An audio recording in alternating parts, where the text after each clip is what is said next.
Hey, I'm Liv, and I like making stuff. Today we're going to make 2 different menorahs.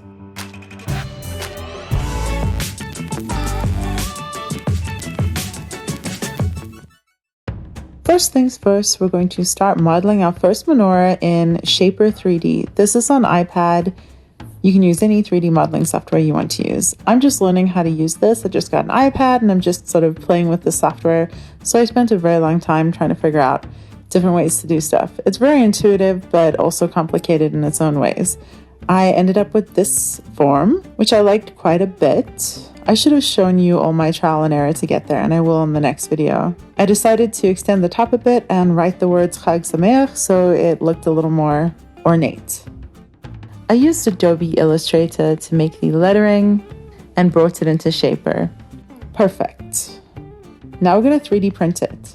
This is my Prusa Mini, and I immediately had a failure, so I tried again.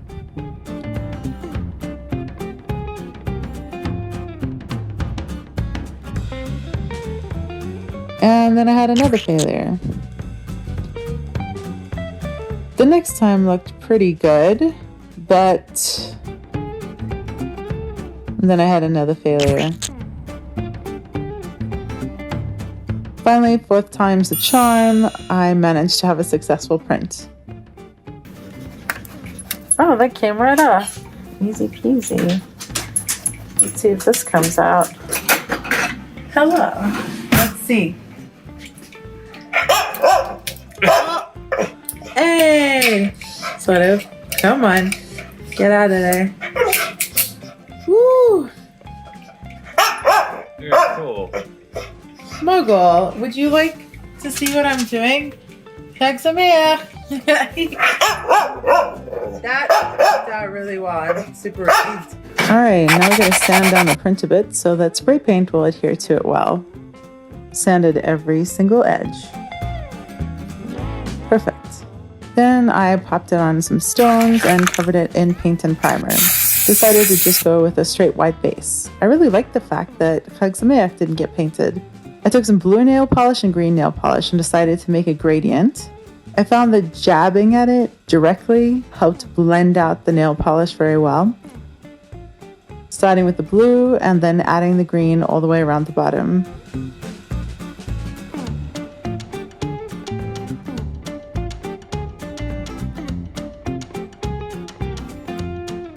I used a pen to hold the piece up and get to the bottom.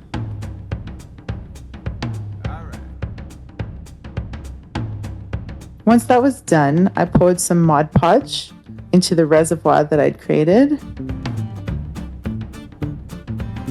Tipped the piece with my pen to make sure that it was nice and even. And then sprinkled some shattered glass that I had. I thought this would be a fun effect.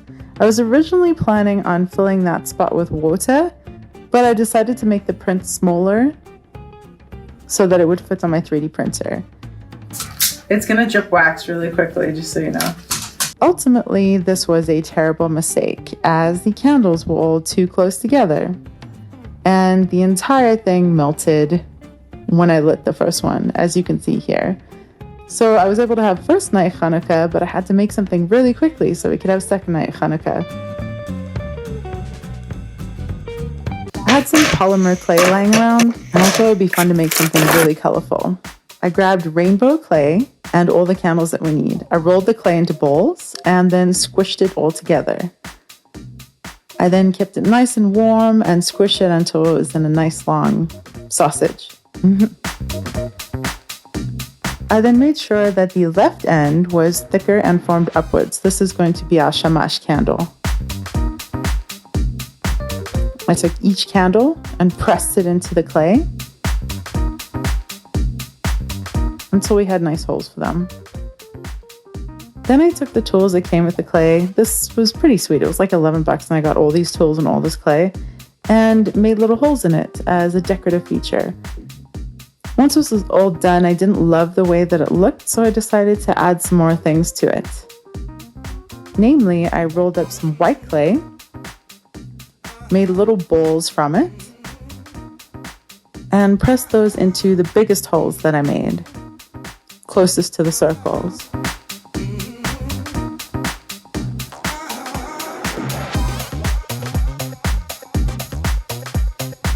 then I use another tool to drag the circle, the little bowl, so that it turned into sort of a flower. I really love this effect. Then I baked it in my oven at 270 for about 20 minutes. It turned out perfectly, and it was much better. Granted, the candles didn't stay up too well, but it was much better than the previous menorah. Anyways, that was it. I had a great time making these. I wanted to share this with you as my first video on this channel. If you enjoyed this video, please do give it a like. If you didn't, give it a dislike. That's okay too. And if you like it so much, then be sure to stick around and subscribe, and leave a comment down below of what you'd like to see next. Wherever you are, I hope you're having the best day that you possibly can. Be kind to the people around you and keep making stuff.